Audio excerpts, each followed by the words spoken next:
Oh no! I did the unthinkable. I went back to Pennsylvania! Hey everyone, I'm dead. Maybe. Is that why nothing makes sense anymore? Nah, probably not. Anyway, speaking of dead guys, Jason! You ever watch the Friday the 13th movies? I mean, probably. They made like 40 of them. And guess what? Some of them are even good. Like, at least 2 of them? So a while back I sprung for this box set that I absolutely refuse to say how much I paid for, because the way things are going, I like to get these things while I still can. Not only are things looking real shaky in the world of physical media, but this particular franchise's rights situation has always been, what's the word? Coherent. Wait, no, that's not it. Clusterfuck, that's the one. Getting all these movies in one collection is no small feat, mainly because anyone sitting through all of these may count as cruel and unusual punishment. But also the right situation. So this series was started by a man named John S. Cunningham, a colleague of Wes Craven, who actually worked with Craven on Last House on the Left. And that's actually what inspired him to create these movies. You see, he wanted to create something different from Last House on the Left. In his words, a real scary movie. So naturally, he made a movie about a zombie that hates sex. That's real scary. Much scarier than brutal sexual assault. I mean, what were you thinking, Wes Craven? Go back to keeping a demon suppressed by making movies with a man who looks just like him. Is New Nightmare a real movie, or is that just my own weird nightmare? This is my little disclaimer. I actually really like New Nightmare. That is, unless you don't. The main thing I'm arriving at is we don't really need to talk about it. Let's say hello to Robert Englund. Oh, fuck. What the fuck? I'm not even supposed to be here. But anyway, this guy was also inspired by Halloween. Mainly that Halloween's budget was a box of leaves and it made enough money to keep John Carpenter high until the heat death of the universe. It was this ambition to make absolute bank that drove the entire franchise and eventually mucked up the rights. However, in order to properly explain that, it would probably benefit me to talk about the movies themselves. Now, I've never really covered an entire franchise on this show, but I think this is a good one to start with. It's the spooky season as I'm writing this, and probably Christmas 3 years from now by the time I get it done, so why not talk about the epitome of slasher movies? Yeah, I may be a Halloween fan first and foremost, but these are what I think of when it comes to slashers. Mainly because there's at least some stuff under the surface in Halloween, and all of the Friday the 13th movies equate to. We don't give a They're not exactly what I would consider great movies, but they're also the best movies. And that's something I've wanted to clarify a lot more lately. Just because something isn't the most perfect piece of art ever created, that doesn't mean it can't contain a lot of joy. Movies are fun, and there are very few movies that are worth getting bent out of shape over. I want to move away from performative negativity, so that's why we're here. Because sometimes these movies are actually pretty good, and then sometimes they're even better.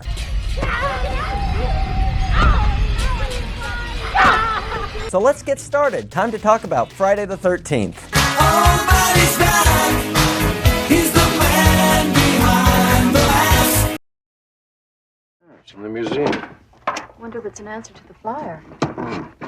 What's this? Where's Jason? Where's Jason? Is he in the shop? Where are we? Where am I? Am I Jason? Oh, so sorry. That's the show that has absolutely nothing to do with this. I won't be talking about that again unless I do. Let's fix that. Ah, that's better. Where's Jason? Is he in the shop? Is the shop in the lake? Where's the shop? This movie is slow. When I was an annoying child who talked about movies too much, save yourselves before it's too late. Nobody likes this. I used to stand by this movie being the best because it had the only positive Rotten Tomatoes score. I told you, nobody likes it. Like if you're watching me right now and you're a teenager and you're like, ah man, life is so hard, maybe movies will be my thing. Stop it. Stop it before you get a Pulp Fiction poster. I honestly don't have much funny commentary for it because, well, not a lot happens. People walk around, people have sex, a town outlaws dancing, and Kevin Bacon tries to rally everyone to dance, but then he gets an arrow through the neck.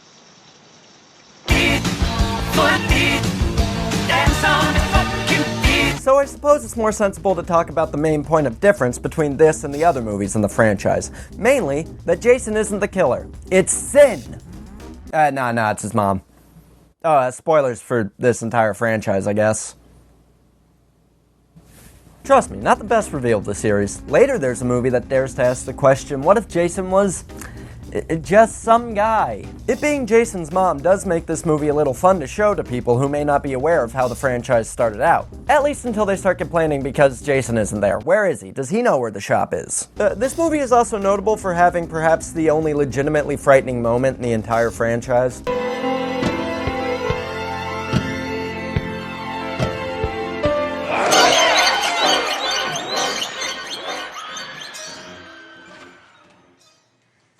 You're on camera. Oh god, I'm so spooked. This movie is kind of like the first season of a long-running TV show. Everything is a little off when you compare it to everything else. It's not as campy, it's a little more self-serious, Kevin Bacon is there, it's just a little weird. It may not be my favorite in the series, but I don't think there's any reason to not watch it. I hear a lot of people skip this one when they're rewatching these movies, but honestly the practical effects and the summer camp atmosphere carry a lot of this. What can I say? I like movies where there's a camp and people keep dying. That's why my favorite movie is Wet Hot American Summer. I'm drowning!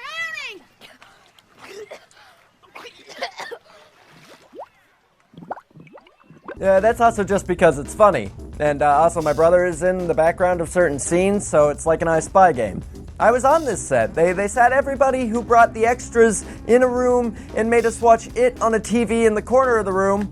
I was like 7. I know this has absolutely nothing to do with the Friday the 13th franchise, but I will never have another opportunity to talk about this. This is never the one I'm going to watch if I just choose to watch one for the season, but you gotta start here if you're going to watch all of them. So of course, the first movie made a bunch of money when compared to its budget, and Paramount wanted all in. They wanted a bunch of sequels, but they weren't really quite sure how to do that. They floated the idea of making each movie a different anthology story and telling a bunch of different tales that way, like each movie would be a different story in the Friday the 13th franchise, just like what they did with Halloween after the second movie. Oh wait, they only did that in the perfect world that exists in my dreams! Yeah, but then some guy named Phil said they should make Jason the killer and nobody had a better idea, so they just kinda went with that. Phil, you make me angry, Phil! That's actually really funny when you consider his appearance at the end of the first movie is meant to be a joke. Like somebody was just having a bit of fun and then eventually a zombie had to go to space.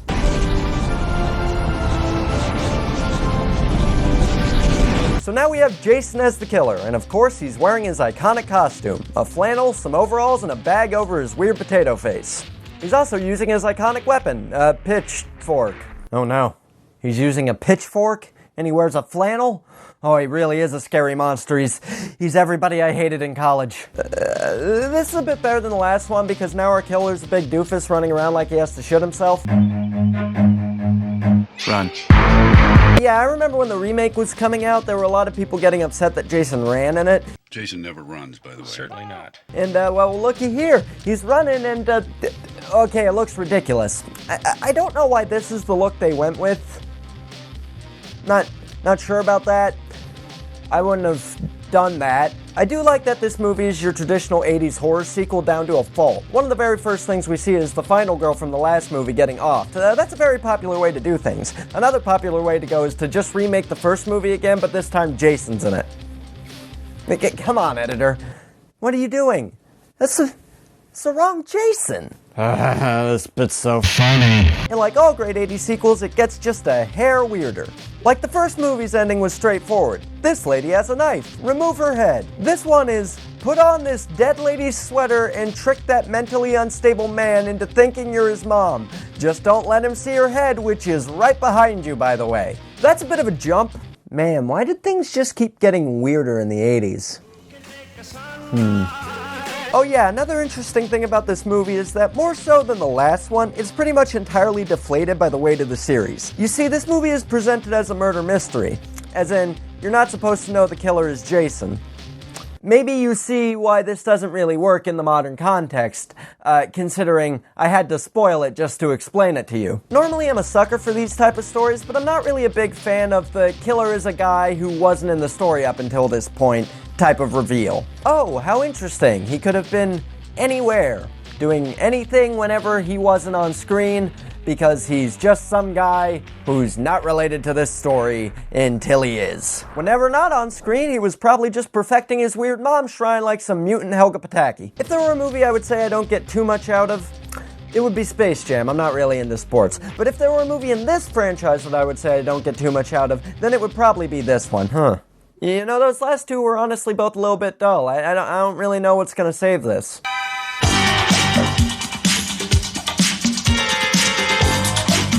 Whoa! Look out! That blurry TV antenna is coming right for us! This movie is a mess. It's a little bit of a mess, and that's evident from the very first scene. Sorry, I should clarify, it's actually the second scene, because the first scene is just the ending to the last movie, which is great, because it means I get to see this again. And then after that, we got this lady yelling in an accent that she only has in this scene. God damn it, Harold! I spent all day yesterday washing your clothes. Look what you're doing to them. 3D! And then we got this disgusting man putting a pole in our faces. Basically, all this just happens to explain why Jason gets new clothes.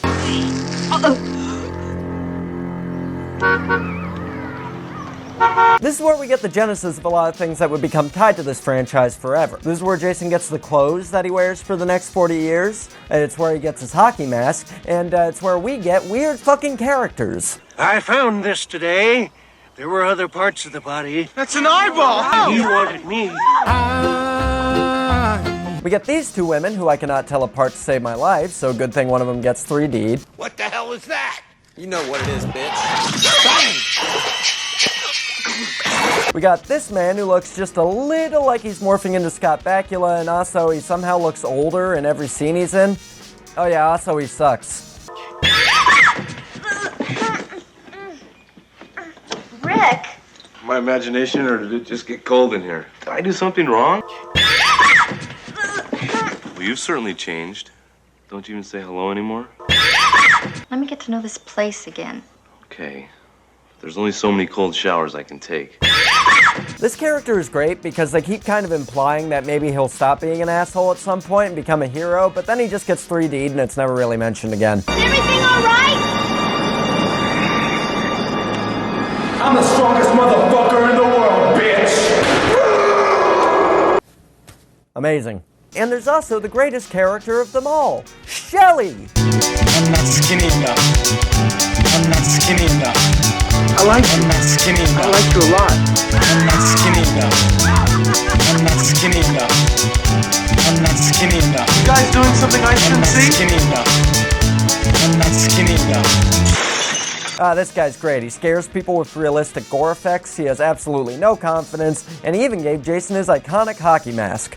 Shelly, you're as inconsistent as anybody else in this movie. It's my favorite thing about these movies. People have personality for one scene, and then they just become toddlers who wander around until they get murdered. There is no plot, it's just Jason being a bad babysitter. I really like the dedication to 3D. You know, at first glance, it may seem like one of those movies where they just occasionally remembered it was in 3D and dangled something in front of the camera, but there's subtle things they do to establish a depth to the scene. Like, for example, they smear the camera in shit. Yeah, no time to wipe the lens. We got 40 more sequels to greenlight. This time, Jason's going to Ohio. It's probably worse on a technical level, but some of the franchise staples start to bloom, and there's some stuff I'm actually very surprised the MPAA let them keep in this movie. Is this going to be the part of the video where I potentially burn a bridge and rant about the MPAA?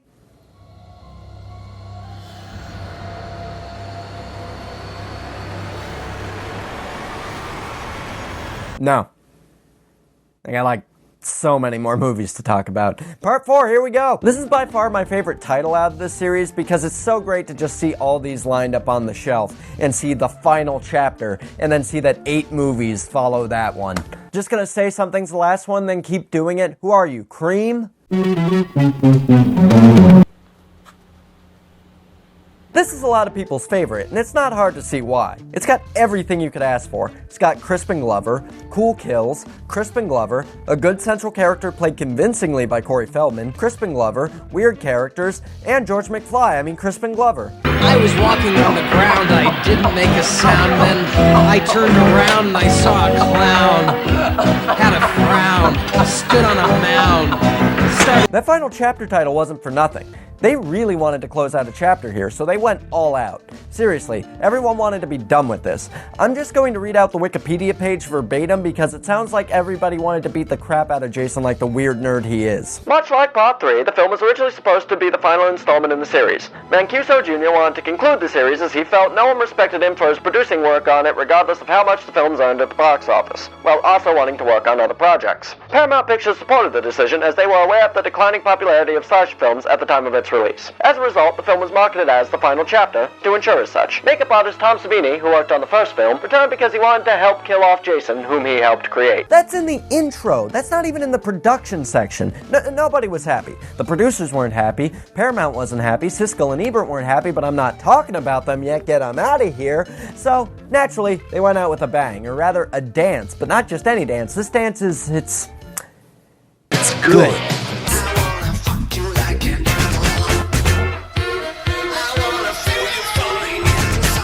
Much like the first two, my commentary is kind of limited here, but for an entirely different reason. I actually really like this one. It's my favorite. It's great right from the jump. The opening recap doesn't just talk about the last movie, it breezes through all three, and it's wonderful. His body was never recovered from the lake after he drowned. And if you listen to the old-timers in town, they'll tell you he's still out there. Got it, Dan? The girl who survived that night at Camp Blood, that Friday the 13th. She claimed she saw him. Boy, is he dead too? We didn't find any boy. Turn down for what? She disappeared 2 months later. Legend has it that Jason saw his mother beheaded that night.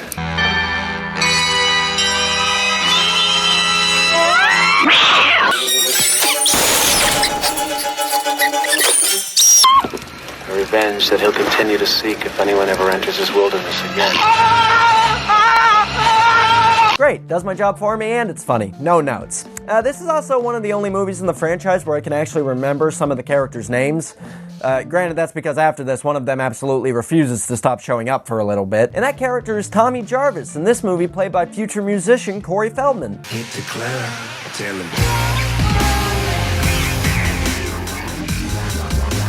It's got this man who hunts children. You can't be hunting for bear. How about kids? Are any kids vacationers? Also, I'm not sure if Jason's killing him in this scene. Oh, okay, thanks. It's got Ted, whose name I only remember because of... Ted! Hey, Ted, where the hell's corkscrew? And also, he kind of looks like somebody I know. Hey, actually, let's call him up and see if he'll be in the video.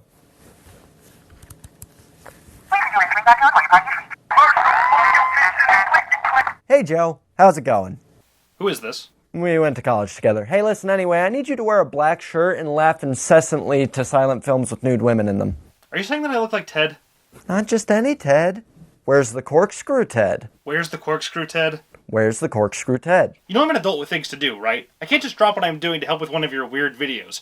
Furthermore, I'm offended. You didn't even say, hey Joe, how's it going, or anything like that at all. I said exactly that. That was the first thing I said. And then you tell me I look like a rando from some slasher movie? Who do you think you are? Are you a dead fuck? Hey. So I found a shirt. How do you want to do the projector stuff? Wait, you don't have a projector? Not that kind. Oh. Well, that was a waste. What was I talking about? Oh yeah, also the movie's got Gordon. Gordon! Hey, Gordon! Where have you been, huh, Gordon? Have you been sneaking around? Gordon, do you have a girlfriend or something? Gordon! And it's got Marty McFly's dancing dad. Don't think you got it made, no. That's what they're really dancing to. Slight correction, that is what they are dancing to in the movie. They claim they were dancing to AC/DC while filming. That does not make these movements make any sense, but there you go. John Madden. This one just works. It's not, I'm not kidding. If you're only gonna watch one, this would be the one to watch. It's got the trademarks of the franchise. It actually has central characters that you are somewhat invested in. It has a tight recap of everything you need to know to follow it. It is the best one. 4 movies in and we peaked early, so I know I just spoiled a lot of it, but if you were going to pick one movie out of this whole thing to watch solo, I would have it be this one, because it's good. I like it. It's so good that it accidentally fucked everything up for everybody. People liked it, and it made money, so that means more movies. But where do you go from there? I mean, Jason seemed pretty dead at the end of the last movie. Well, Tommy from the last movie is a different actor now, and he gets sent to a weird retreat house, and then a very strange man offers a psychopath a candy bar, and then the psychopath murders the very strange man, and then a very serious paramedic makes the scene shut off. What I just described is actually incredibly crucial to the plot. So, just starting off with promise right away. This movie is definitely a movie. My favorite thing about the movie is that it feels like a movie. You know, a real. It feels like a real, go like, to the theater. You know, go to the theater, film, movie. That, you know, you kind of the reason why you go to watch something on the big screen. It tries to change things up, probably because everyone hated making the first four, but one major element remains. Weird fucking side characters. There's these two disgusting people, and even though I find this woman very annoying, she makes me laugh so much. Say it like you mean it, Ma!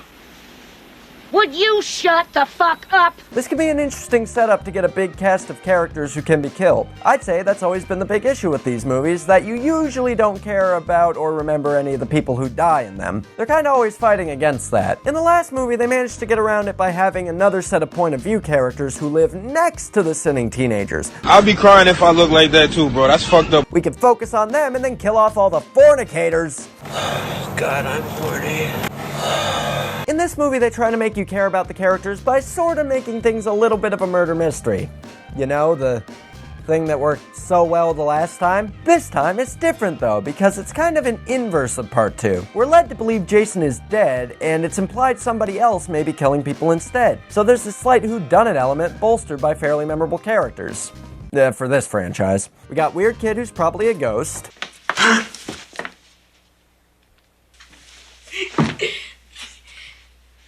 You scared of spiders? You scared of rubber spiders?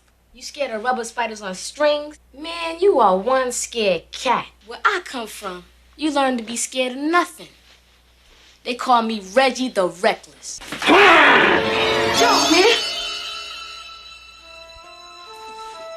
Jump, man! We got Bill from It. I miss Joey already. I hope Victor gets what coming to him. We got Kurt Cobain. Come. And we got those damn enchiladas. Oh, hey, you okay? Oh, some damn enchiladas. You gonna be all right?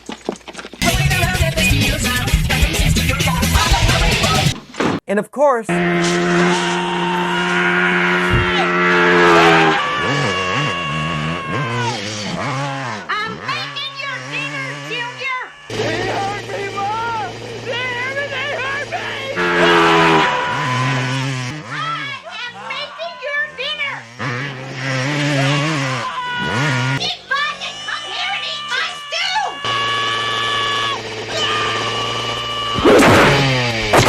Thank you. You know, it's fitting that this movie's about a bunch of mental patients, because every scene in it makes me feel like I'm going insane. Now look out, the song is trying to warn you! Also, is this song about me? That feeling is aided by the twist revealed in the movie, where we find out that, shock and surprise, it's not Jason this time. It's angry paramedic guy. Candy Bar Man was his son, and he got mad, so he started killing people. That scene really was important to the story. This.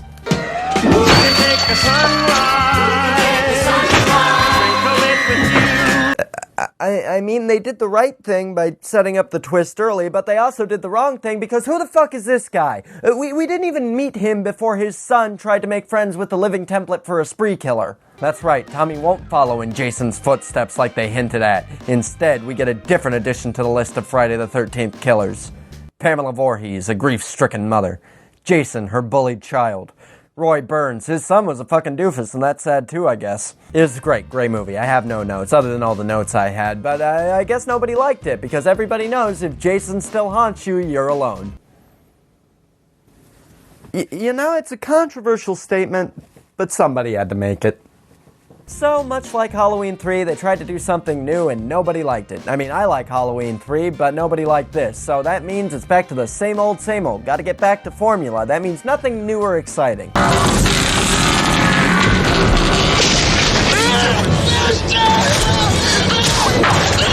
Oh, shit.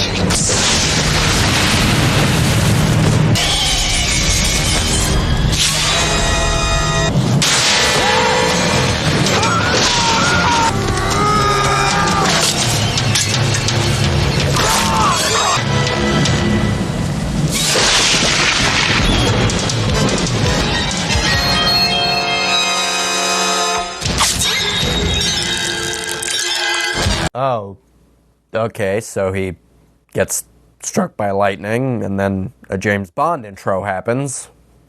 Hey, you know, that's cool too. Why not go all the way? Get Paul McCartney in here. We're talking about freedom. Freedom. So you got something going on. So I've got, back. Yeah. Like Got drums what I'm and hoping to bass do or is get the crowd Oh, to give okay, me yeah. a sort of Yeah. kind of give Oh, peace a that'd be chance cool. style. That'd be great. Yeah. Eric Clapton didn't want to be there for that conversation, probably because he had to go be racist somewhere else. Nah, shit, I said I wasn't gonna talk about that! In the white room with white curtains, near the white room. This would probably be my second favorite in the series. You could tell the director approached this with a certain vision. He's a fan of old Universal monster movies, and he wanted to emulate those with this movie. I even heard once that he wanted to make it so that the movie could still work in black and white. That was probably from Monster Madness, don't quote me on that, but I couldn't believe it. This is probably the best looking movie in the franchise. Just to test it, I did watch it with the color turned off on my TV, and it honestly really works. That is, at least until the intro happens and you're just kind of staring at a bunch of gray. This movie does a lot of things right. Jason is this unstoppable force, but he kind of has a lore and weaknesses now.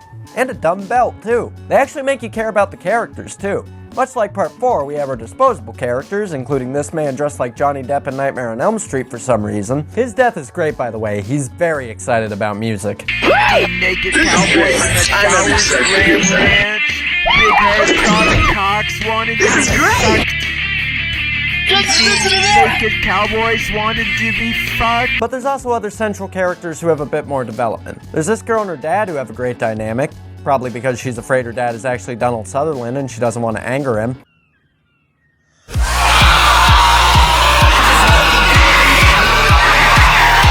We also got Tommy Jarvis again, having a crisis because he's been 3 different actors in 3 movies. This story centers around him trying to warn everybody about Jason's return and no one believing him. That's a great monster movie setup. You know, a lot of this movie works if you aren't a fart head. Does he think I'm a fart head?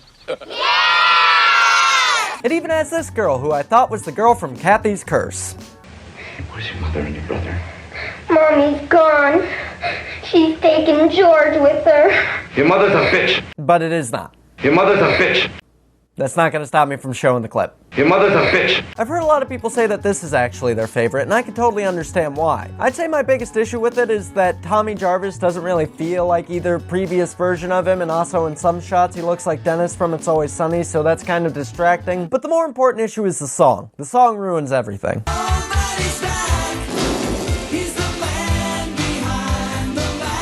Alice Cooper made a song for this movie, and the lyrics read like he just remembered the song was due the night before. I'm standing here in front of the bathroom with the real Alice Cooper. Sing a song, damn it. What's wrong with you? He's out tonight, and he's watching you, and he knows your house. What does that mean? He knows my house? Like intimately?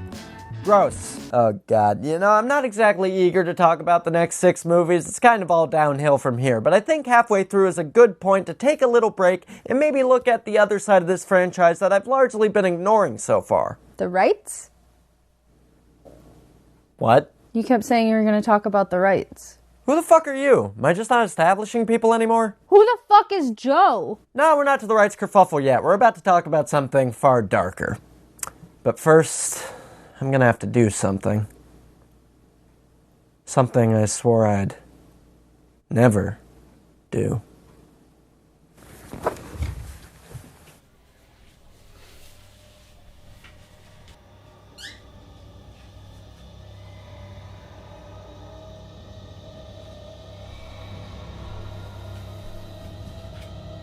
Do I even have the strength to do it?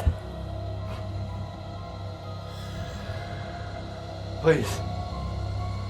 Please just let us die. No. I'm not done with you yet. Please! Hi. Would you like to build an amazing website but have absolutely no coding experience? That sucks. Good luck with that, though. So, Siskel and Ebert were kind of babies about these movies, huh? Now we look through the killer's eyes. It's almost as if the audience is being asked to identify with the attackers in these movies. Don't be afraid of death. It's a continuation of the senseless, gruesome, violent murders we saw in that first film. Our next movie is Friday the 13th, the final chapter, an immoral and reprehensible piece of trash. Don't be afraid of that. I have seldom seen a critic rail this hard against something that really isn't that important. Oh wait, that happens all the time now. Ah shit, the doctor said I had to stop making myself sad. Like, I get it, they're not high art, but come on. They even did a whole segment talking about women in danger in films. Women in danger in film. Women in danger. And you know, it's a valid thing to be concerned about, but their points are a little muddled by them talking out of their ass at several points. To put it bluntly, what you see in most of these films is a lot of teenage girls being raped or stabbed to death, usually both. This is a depressing development in American movies, and on this show, we'll examine the nature of this trend and then speculate on why we're getting so many of these films and getting them now. You saw everything through the driver's eyes. Now, in the traditional horror movie, we often saw things from the victim's point of view, but that's no longer. Now we look through the killer's eyes.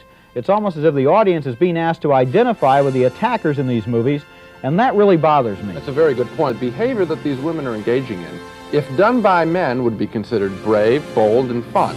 Going hitchhiking, you know, going across the country like an easy rider, very typical. A woman tries to do something like that in these films, whammo, they get sliced up. Here, I think filmmakers are picking up on the notion that a lot of men are angry at women, don't know how to cope with women, and they're pandering, exciting, inflaming men. Very bad. That's a very bad point. Look, I'm not here to rag on two dead guys for not being perfect examples of their craft 100% of the time. These were respected critics who took their job seriously, but clearly weren't above having a little bit of fun at their own expense. I really admire these guys and their contributions to film culture. However, I also think it's perfectly acceptable to rag on them just a little bit for basically leading a harassment campaign against the producers of films they didn't like. I want to be clear, that was only Gene Siskel, that wasn't Roger Ebert. I only bring this up because that'll establish why I'm reading this review in just one mocking voice and not two. It has been suggested to me that a great way to keep people from seeing a truly awful movie is to tell them the ending. I like that idea a lot.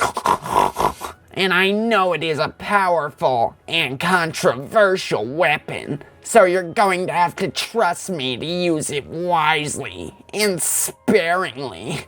In the Meat Cleaver in the Head movie, Friday the 13th, which also features a bloody slow-motion decapitation, the killer turns out to be a bitter old lady played by Betsy I've got a secret. Palmer.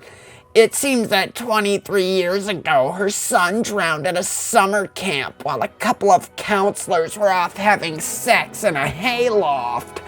Since the boy's drowning, there have been a rash of unsolved murders at the camp. And after about 85 minutes of Friday the 13th, we learn that sure enough, it's Palmer's fault. She's got this thing for counselors at Camp Crystal Lake. And if you wait another 10 minutes, you could see one of the teenage girl counselors cut Palmer's head off. Now there, I hope I've ruined Friday the 13th, which is the latest film by one of the most despicable... I read this before and I still got caught up at this part. Which is the latest film by one of the most despicable creatures to ever infest the movie business, Sean S. Cunningham. You may have heard of one of his other films, The Last House on the Left, a film which a teenage girl is forced at gunpoint to urinate on herself and then is shot in the head. Yeah, that's what that movie's about. That's you you distilled it down to its essence, Gene. I don't want to keep reading this. This is really bad. And I thought that he just, like, put how to contact Paramount, but he also puts, like, where Betsy Palmer lives and like, tells people to send, like, stuff her way. Yeah, because that's a good thing. Just send angry people to someone who just took a job because, you know, maybe they just wanted to keep eating. Thanks for that, Gene Siskel. I wish this was shocking, but internet film commentary got stolen by children and men with the brains of children. So this is just what happens anytime a movie has a woman in it now. Oh wow, I'm really letting the doctor I made up for the other joke down. Huh. This whole thing gets funnier when you consider that the people he was encouraging them to write to also didn't like these movies and didn't want to keep making them. The people making these movies didn't like them, the critics didn't like them, and you know who else didn't like them? That's right, Mark. Who's Mark? I have no idea, but statistically my statement is probably accurate. Oh, but also the MPAA. The MPAA, they didn't like him either. The MPAA made them cut so much out of these movies, and I'd like to say you can't tell, but you can tell every single time. There were so many scenes in these movies that I had always assumed that I had seen TV edits of, but then I watched them all for this on Blu-ray, and that's just how the scenes are. That's how they've always been. I'm actually very surprised they let this shot stay in the movie, because apparently they originally showed everything involved in this. Can I show you this? I don't even know if I could show you this. This might be blurred. I don't know how much I give a shit anymore. There's an entire list of scenes that were cut from these movies, and I'll link it in the sources down below, and so, you know, I have it behind me, but if you don't want to pause and read it, it's down there. You can see the entire list. I recommend giving that list a look because it's just a fascinating window into how the MPAA has worked over the years. So I think they're called the MPA now. I have no idea what that's about, but I'm going to keep calling them the MPAA. It's just really interesting, because thanks to behind-the-scenes features and the preservation of physical media, cough, somebody seriously do something about this. HBO Max just took my liver off their app. I don't know how they did that. We could see exactly what the MPAA objected to. This is my personal favorite. They looked at that and said, too violent. People might think it's too real. I guess that's what happens when you operate under a veil of secrecy and get to vote with your feelings. I'm just kidding. The MPAA is obviously great and wonderful. It's a vital thing to the filmmaking world. An aspiring filmmaker like myself certainly wouldn't want to burn a bridge with the people who basically decide if a movie gets theatrical distribution. I definitely wouldn't tell you to watch this film is not yet rated. I want to stop talking about this before I'm forced to change career paths. Cut it. Like, get it out of here. There's a great featurette on this bonus disc that came with the set that shows what they cut to not get an X rating, and at first it just shows side-by-side comparisons, but then eventually it becomes this weird commentary track that makes you wonder if maybe like Siskel and Ebert were onto something. Here comes the geyser of good. It's what we call relevantly the coochie face. Boo! Isn't that nice? Not only did you miss that, but you missed this. The gurgling, yes. I love this shot. One of the first and only times you can ever hear my voice. and the thing is, that wasn't Audience live. We meeting. put that in later because we were outside the portable Johnny on the spot, and we got that noise from you and laid it in just to make it effective. Now, a bucket of blood sliding out of his mouth and sloop slides right off. Wasn't that attractive? We're doing Craig Thomas's death here. The beautiful one. Yeah, it's where he gets his head squeezed down to the size of a walnut. Look at that. It's beautiful. Now, imagine little snap, crackle, pop, and some squirty sounds. Wouldn't that be attractive? Wow. So attractive, man. I am attracted to that. I feel like I need to move on before I delve any further into this and find out that every actor who played Jason went method by killing a bunch of teenagers. Actually, somebody check on Jared Leto. Make sure nobody's planning a reboot of this shit with him. He just keeps showing up in things, like my videos and weird rants I do about him. Now we know just how many people weren't feeling the whole Jason thing, but the producers were set to prove everybody wrong. They sought out big directors, and they even reached out to New Line Cinema to start setting up a crossover with a certain horror character, played by the legendary actor Robert Englund. That's right, it's the Phantom of the Opera. The joke is that it's that Phantom of the Opera movie that I'm pretty sure doesn't actually exist. If you say you saw that movie, you're lying. You didn't see that movie. You woke up in a dumpster behind a Wendy's. I know, because I was there. Nobody probably knows on yourself anymore. I'm just kind of free with money, so I have a lot of stuff. Nobody really knows money. Nobody has my money. But that took forever to set up. So in this movie, Jason fights a telekinetic teenager.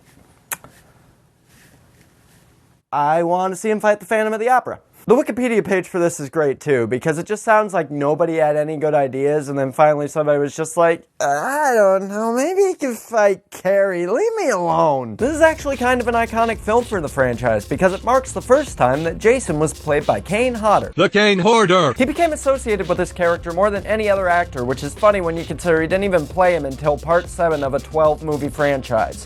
And also, out of those, he only plays Jason in 4 of them. But I get it, he played him 4 times, more than any other actor. It's just kind of a shame because the movies that he's in are...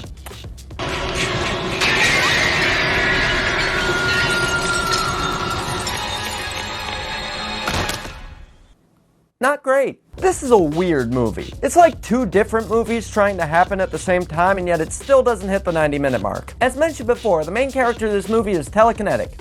And telepathic. And she can predict the future. She basically has every power. Damn, boy, were you just frying chicken in there?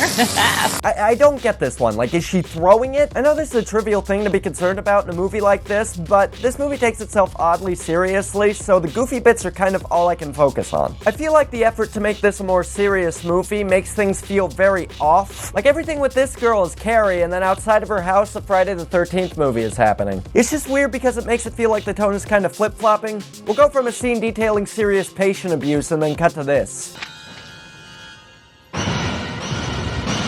I do really like Jason in this one. He's like a child that keeps finding things and then showing them to everybody he encounters. Hey, you want to see my weed whacker? I really like it. Where did he get that? Did he make that? I don't think that's a thing you could just buy readily available. People got mad at me because the person I beat up didn't do anything wrong.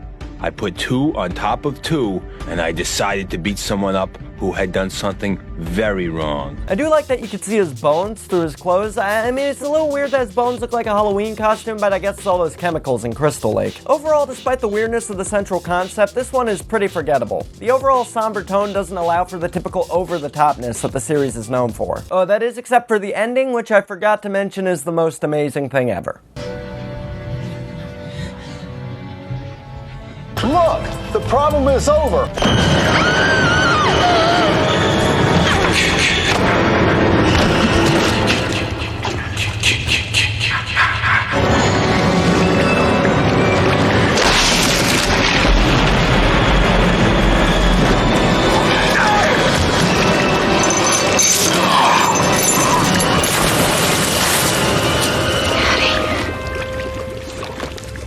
Yeah.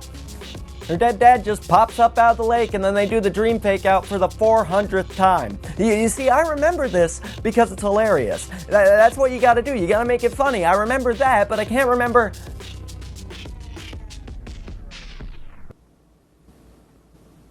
What's her name? What's the main character's name? This isn't a bit. I'm not joking. I cannot remember the main character of this movie's name. I remember when the Batman came out.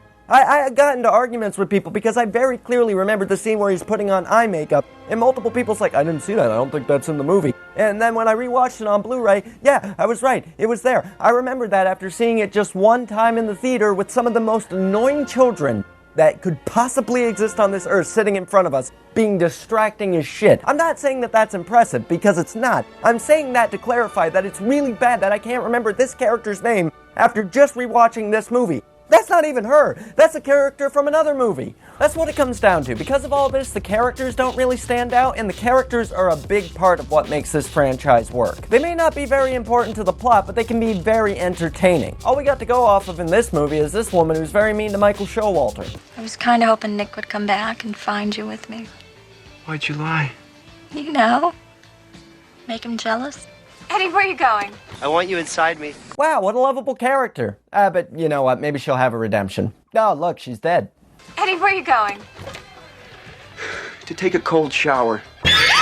Clearly, even Jason was sick of all this shit at this point. No one was interested in seeing him massacre the same place for the 7th time in a row. Something had to change. So, like all people spiraling and looking for purpose, Jason decided to go to New York City. Oh, sorry, I meant to say that he decided to take a cruise for 2/3 of the movie. I guess it fits. The series is halfway through its lifespan, so hey, why not just give up and sit on a boat for a bit? It's going well for Adam Sandler. That's not a dig at Adam Sandler, by the way. Don't act like you wouldn't get paid millions of dollars to take a cruise with your friends and then get paid millions again by people who just want to shut up their kids for 2 hours. You'd do it. You'd do it and you'd love it. You'd roll around in the money like the little pig you are. Hey, speaking of rolling, this one is not the best, but again, I really like Kane Hodder as Jason. I think he gives a lot of personality to him that he didn't really have before. He's just a big dumb toddler. The hookers will.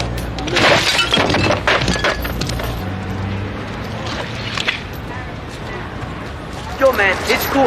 It's cool, man. It's cool. That's fantastic. You know, honestly, what I think these movies lack, they make up for by giving Jason more of a consistent presence than some other movie slashers. I mean, they really can't seem to decide if water is his weakness or not, but other than that, they're doing great in that department. Oh yeah, swam all the way to the boat from New York. I guess he must be a real strong swimmer. We drowned. Oh, but sadly they cannot give a consistent look to his face.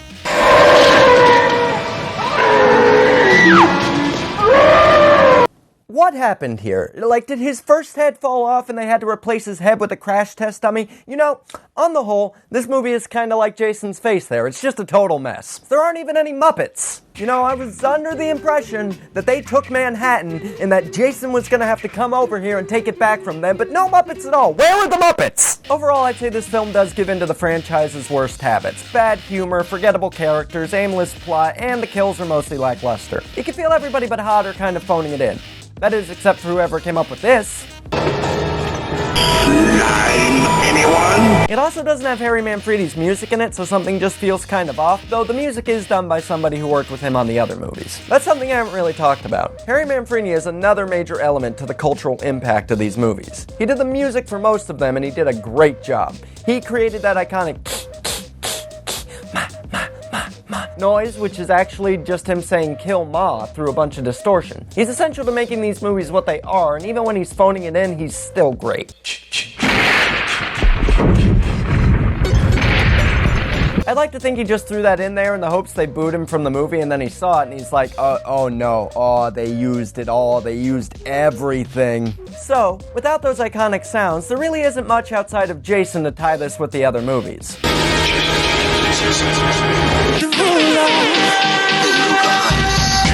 Although I guess it's not the worst musical choice they could have made. Who the fuck are you?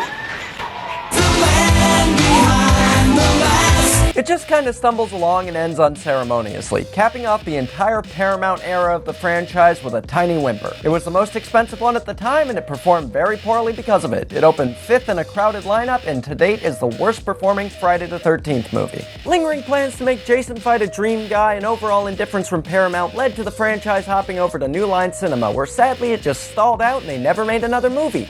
This was the last one. Never did anything else with the Friday the 13th franchise, so this is the end of the video, and good night forever.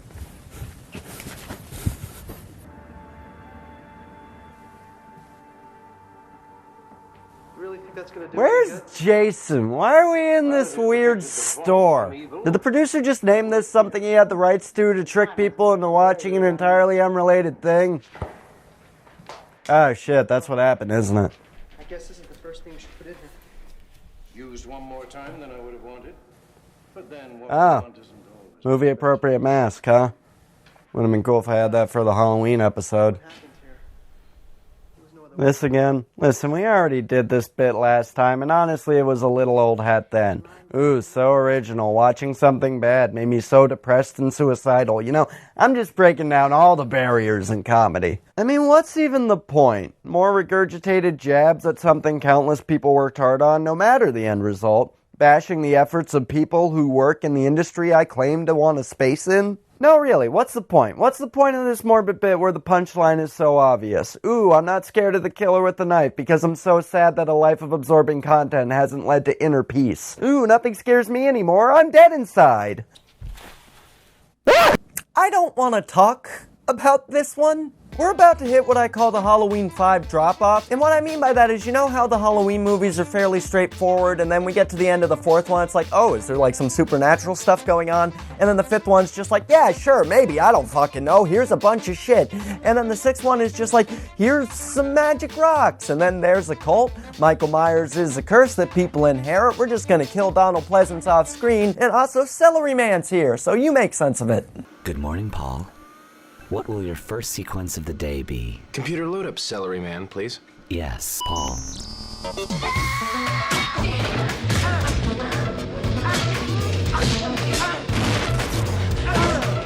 It's the point in long-running franchises where they just say fuck it and start doing a bunch of stuff that doesn't make any sense, doesn't fit with previous entries in the franchise, and just throws a big old wrench into what made them watchable. I guess you could call it jumping the shark, that's probably what a normal person would call it, but it's so specific to horror franchises. Hell, Halloween did it twice! Trick or treat, motherfucker! Actually, maybe 3 times. Evil dies tonight! Oh lord. One day I'll talk about that movie. Not today though, I'm too tired. So, how do I put this? So you know how Jason was a kid, and he drowned, and then somehow he grew up and he became a zombie? Well, forget all of that because he's a worm now. He is a worm, and he's a worm that gets into your body, and then you become a Jason. If you have not seen the movie, I cannot stress enough that I'm not making this up. This is what the movie is now. You know what they say, the early bird catches the worm. My husband, you know, I'm the worm. Would you still love Jason if he was a worm? Because I hope not. This is disgusting. This is somehow grosser than when he was 95% worms. That 5% apparently makes a huge difference. This is the first movie released under New Line Pictures. Ever. At all, I guess. They picked up the rights because they wanted Freddy and Jason to fight, and Paramount gave them the rights because they wanted Gene Siskel to stop showing up to their offices with dangerous weapons. But it took forever for them to make Freddy and Jason fight, so in the meantime it just kinda created a weird rights situation, and it made getting a set like this that contained all the movies an impossibility because, you know, some were over at New Line and some were over at Paramount. So there you go, I explained the rights situation for you. That's not why the rights are messed up. What? That's only part of the issue. Well, actually, that might not even be that. You might have just said a totally unrelated thing. The main problem is that the writer of the original film's script was awarded rights to the characters that were established in that movie. This created a bit of an issue because they couldn't define what that really meant, since Jason was only depicted as a child in that first film, and him as an adult could technically be considered a whole new legal thing. So, let me get this straight. You got out of the room, and instead of heading for the exit, you decided to come in the opposite direction to come correct me about something. Well, yeah, I mean, I'm you. Please don't put me back in the room. Yeah, so what he said. So being the first in a new set of movies, you'd think they'd try their best to make it really good. Right?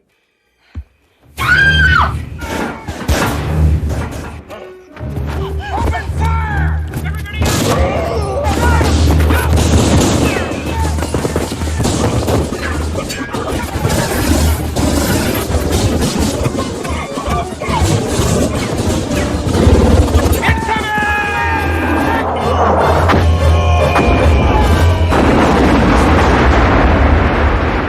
And you know what? They absolutely nailed it! Yeah, so this movie is what happens when you just hand some random 23-year-old a movie in a massive franchise right out of film school just because he knows a few people in the production.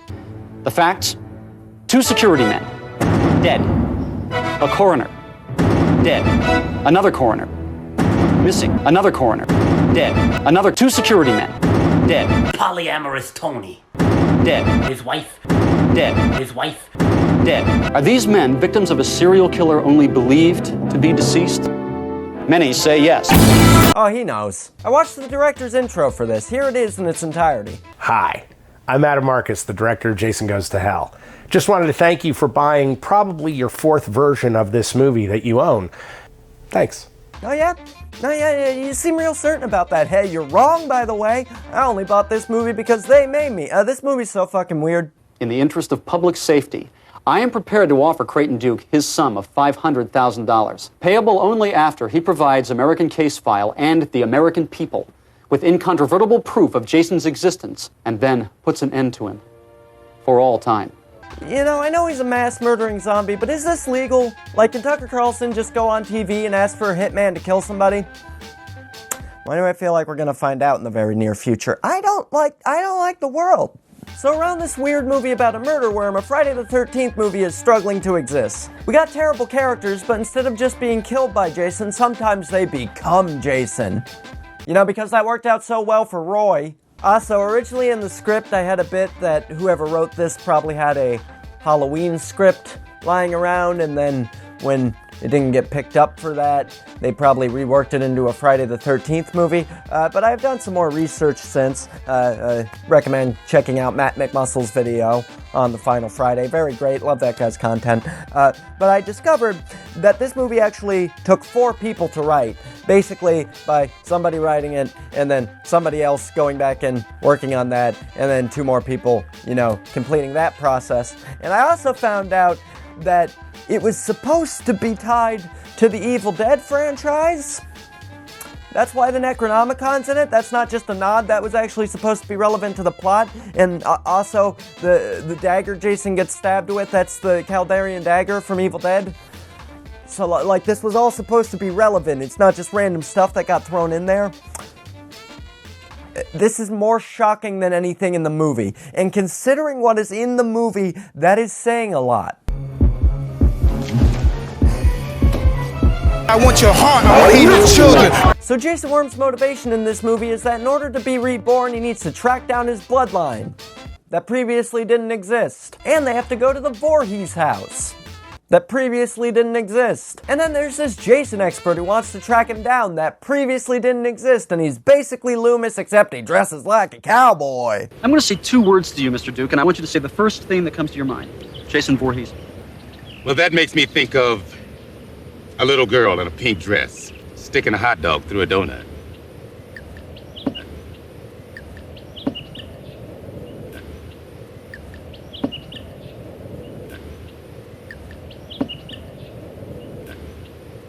Well, I was actually referring to... I've been arrested 7 times. So you're probably saying, hey, if Jason dies right away and then he just keeps hopping bodies for the rest of the movie, do we ever get to see, like, the original Jason again?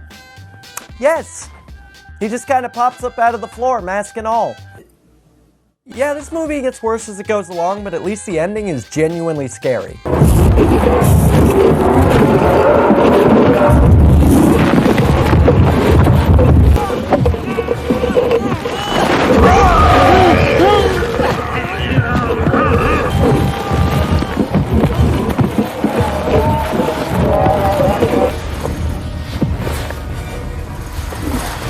Ah, mystery solved. That's where the Muppets went. So to recap, Jason is now a worm, and he can make you grow clothes and a mask. He has a house that he never had before. This crazy man wants to kill him, and I don't know, there's something about a baby. You got all that? Good, because it will never be mentioned again. This movie had no lasting impact except... Wait. What's this?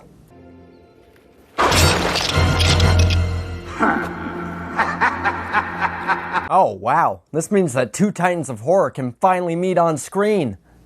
10 years after this movie came out, but a year before that he went to space for some reason. Jason X. Oh, I get it. It's like the Roman numeral 10, because you know the other movies went Jason, Jason Part 2, Jason Part 3 3D, and Weekend at Bernie's 2, where music briefly reanimates Bernie's corpse.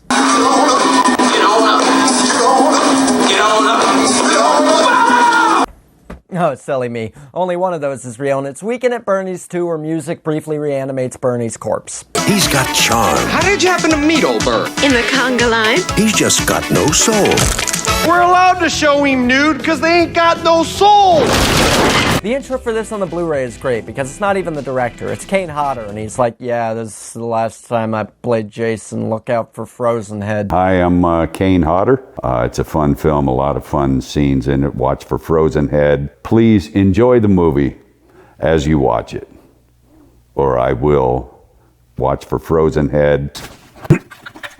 Thank you for your service, good sir. So sorry they didn't cast you in the next movie because you were taller than Robert Englund, but not taller enough. even though anybody can be any height in movies. Have you seen the Mission Impossible movies? You would never know Tom Cruise is 3'5". So this movie came out in 2002, and listen, I'm not saying that 9/11 changed everything, but it's kind of weird that it took them 9 years to make this, and then the very next year they came out with something that seems so much more thought out. Like, they don't even have a reason to bring Jason into the future. These guys just find some frozen guy with a machete and say, maybe we could bring him back to life. Upon editing, I realized this is actually wrong. They only say this about the lead, who also got frozen. In my defense, it's Jason X, what do you want from me? Daisy, give me your answer, Dew. Are you saying that we can bring her back to life? Yes. Yeah, you know, sure, why not? I'm sure these people are very qualified for the job. The KM unit thinks we can resuscitate the female. Female?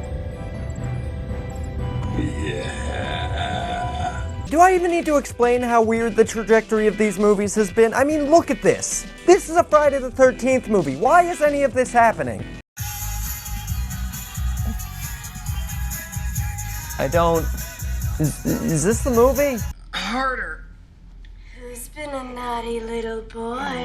I have. Ah, there we go. That's the movie. Harder. You want it a little harder? Actually, can we go back to the other thing? This is one hell of a wake-up call. I'm bitchy as hell when I wake up. Did you just wake up? It's also very funny the Kane Hoarder told us to watch out for Frozen Head, as if anybody can miss this.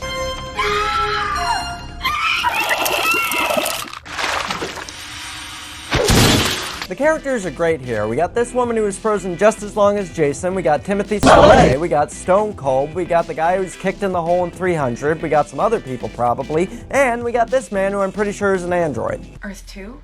What happened to Earth 1? It's dead. The oceans, the soil, neither will sustain life. Can I do anything else for you? Earth 1? Gone. Decimated. Everyone dead. Skulls everywhere. Everyone you ever knew or loved, you will never see them again because they are dead. Anything else I could do for you? Could I, get you some soup or something? It's fitting that this movie takes place in space, because so much of it feels like it was written by an alien. Oh, wow. Gave her an upload. Actually, I think you mean upgrade.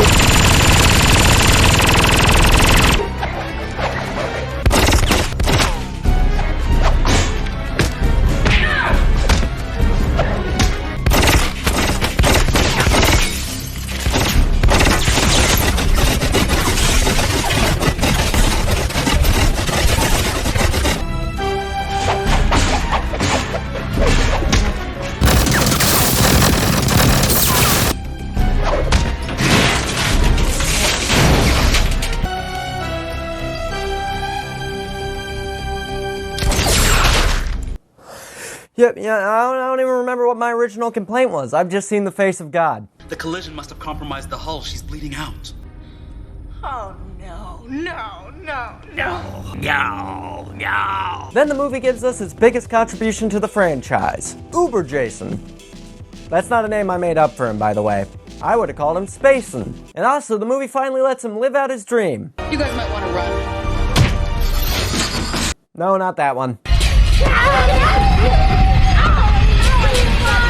There we go. Shit,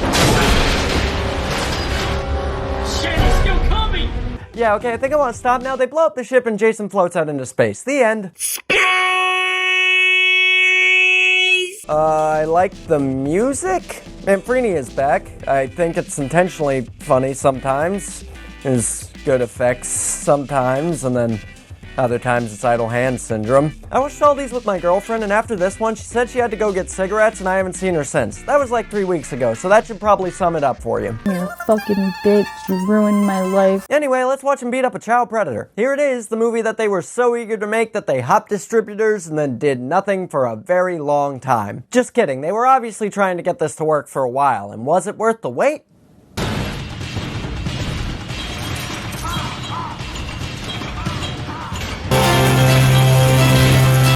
It's pretty fun.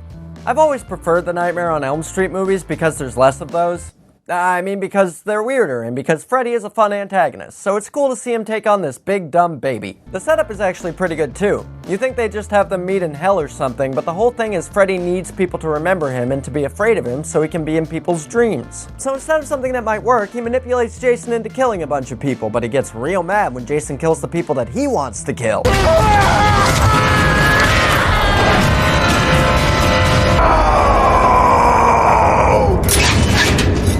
She's mine! It's a great setup for these two to cross paths. I mean, I'm not really sure why Freddy needs to do this when the local news is called Krueger, and also this guy remembers him, but shut up, nerd. 1, 2, Freddy's coming for you. You know why they sing that?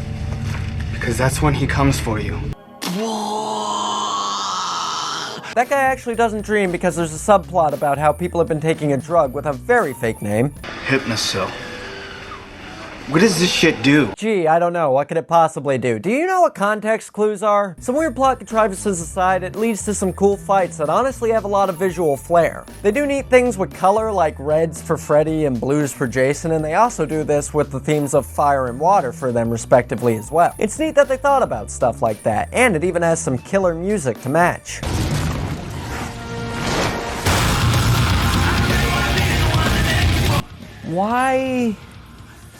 Why did they choose this? I mean, I guess it makes more sense than this. This Everclear is kicking my ass. I don't wanna be a loser. No, I don't wanna be an I think overall they did a good job of balancing the themes and motifs of the two different franchises. I particularly like the opening and the closing of the movie where they mix the two main score pieces together. It's neat. I don't really like the music during the fight scenes, but It was the style at the time. I actually really have to commend the movie for its restraint. It's 100% free of weird worm creatures.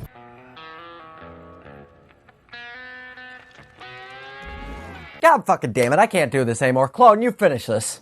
Oh, he's dead.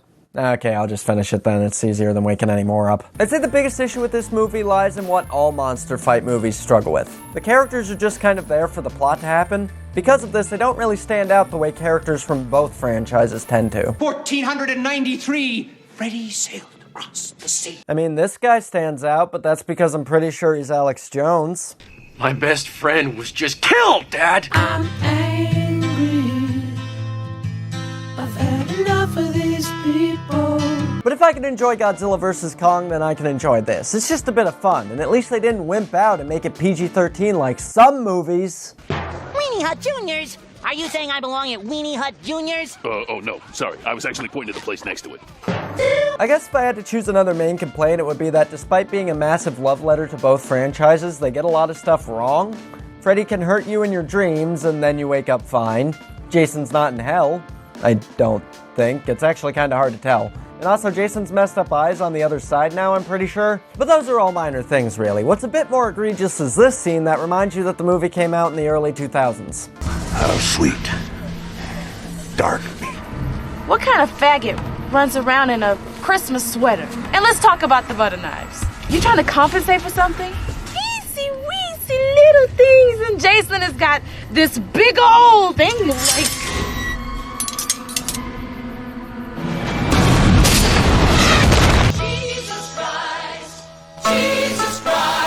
That's right at the end. They were doing so well, and then they just fucked it up, like a gymnast who landed a little awkwardly on her ankle, but still managed to stick the dismount, and then got murdered by a zombie with a machete. Lori! Freddy! Donkey! It's okay. It can be fun, it doesn't overstay its welcome, and it's probably the best looking movie in the Friday the 13th series. It's honestly one of the better monster fight movies, too. It even does that thing where it ends on an ambiguous note. Ooh, what can happen now? Will they meet again? Will they fight Ash from the Evil Dead? No, because that got canceled and we had to make do with a comic. I hate it here.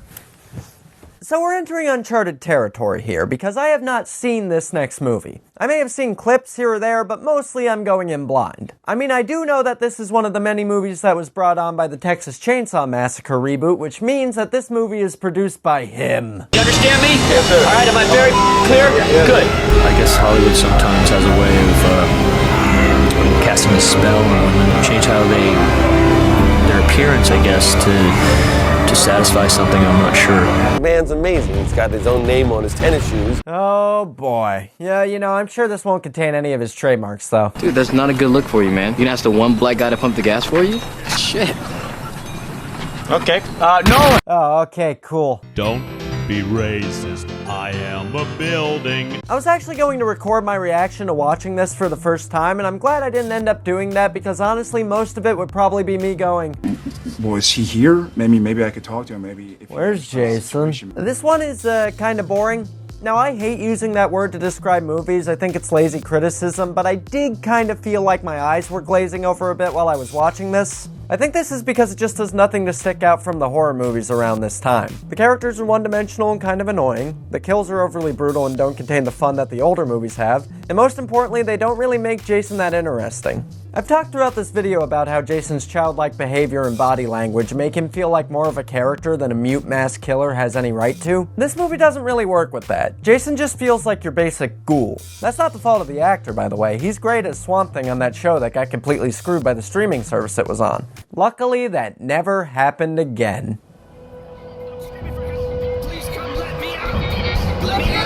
Let me out! No one else really stands out either. I mean, I like Supernatural Man.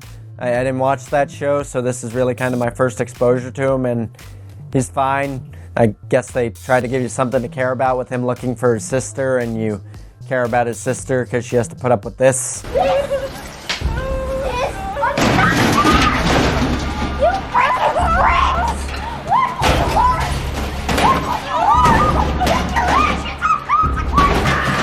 Oh yeah, and then there's also this guy who fills the role of unrealistically evil douchebag. And at first you hate him, but in time it becomes very funny that he invited all of his friends to this house just to constantly complain about everything they do. Let's just all be one big happy cliche. Dude, what the fuck? Please, try not to burn down my house. Fuck, dude, you just broke my dad's fucking chair! Fuck! And look, he even has a terrible sex scene that I hate. I can't show you it here, obviously, but here's some of the highlights. Okay. Don't pull your penis out. Tits are stupendous. The tits are fucking just so juicy, dude. Don't pull your penis out. You got perfect bed placement, baby. It's good to see that he's back on his feet after Megan Fox left him for Shia LaBeouf. So what are you guys doing here? Isn't that a funny joke I've made, that since this actor also appears in the Transformers movies that he must be playing the same character? Yeah, that's great. That's very funny. Too bad it's not a joke. That's what's going on. Man lived through whatever the hell was going on in those movies just to be murdered by a mutant man. Why must the good... No. Why must the needlessly cruel die so young? I read that this is supposed to be a reimagining of the first 4 movies, and I get the first 3, but I don't really know where 4 is supposed to come in there. There's no kid who's interested in special effects makeup, there's no Gordon.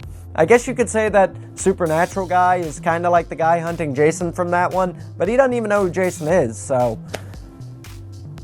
And most importantly, there's no dancing. I was walking on the ground, I didn't make a sound. It just kind of takes itself too seriously, which I think is an issue with the worst movies in this franchise. You can take this stuff seriously, but you have to have a good story behind it to back it up. These movies don't have a story. The story is, here is some murder. So if you're going to do that with this kind of big killer character, have fun with it. At their best, these movies can be incredibly fun, especially 4, 6, and Freddy vs. Jason. They're great movies to watch with friends around Halloween time, or honestly just throughout summer. They're definitely what I would consider summer horror movies, maybe because of the summer camp setting for so many of them, I don't know. However, the spooky season is a great excuse to get some friends together and watch them. I don't recommend watching all of them, by the way. I feel like this definitely broke something in me. I've watched other movies during this, and I keep expecting the weird things that happen in these movies to happen in them. Fuck it! There's so much I didn't do. Thanks for that. You're welcome. They've had so little sex in this movie. Why would Jason kill them?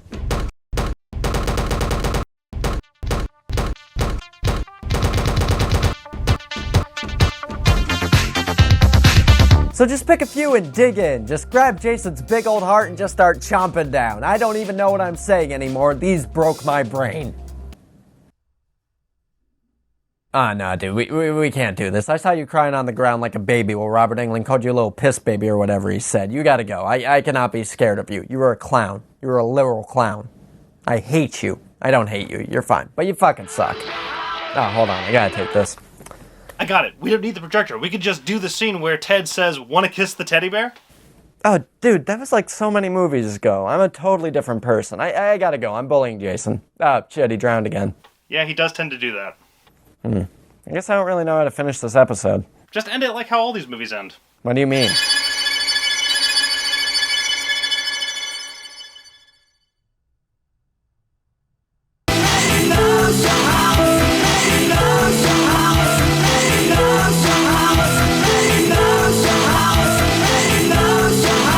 Thanks for watching, everyone. Especially if you watch this in one sitting, because I'm going to guess that this video is very long. But hey, I did watch 12 movies, so I hope you had a fun time with the video. And if you did, be sure to leave a like on it down below, and hey, leave a comment letting me know your favorite movie in the franchise, or just anything else you'd like to let me know. If you guys really like this, then maybe I'll take a look at more horror franchises. It was fun to do this sort of deep dive / overview type video. I really like making this, so if you guys like it, be sure to let me know. Love getting to read your guys' comments, so anything you'd like to let me know, leave it down below. Also subscribe if you want to see more content. Be sure to head over to my Patreon if you want to help me make more content. You can get your name on this end screen here and other cool rewards. My movie is finally coming out, maybe on Amazon, I don't know, but the main thing is we're gonna try and get that out there very soon because we're finally wrapping up the sound mixing and I just want to have this out there so I can die. I mean, so everybody can see it. I love you, I'm not gonna die.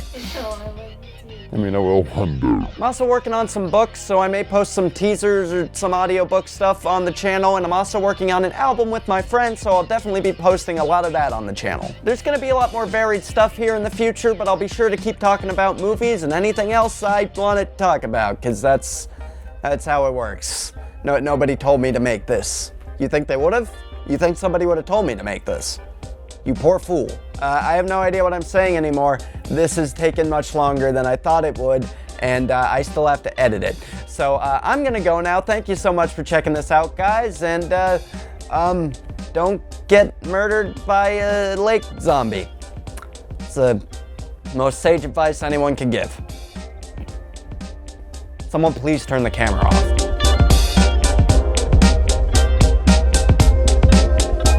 Hello everybody. Scooter has decided that he wants to be in the video. Say hello, Scooter. He's a star. Immoral and reprehensible piece of trash. Immoral and reprehensible piece of trash. Immoral and reprehensible piece of trash. Immoral and reprehensible piece of trash. Immoral and reprehensible piece of trash. Immoral and reprehensible piece of trash. Immoral and reprehensible piece of trash. Immoral and reprehensible piece of trash. Immoral and reprehensible piece of trash.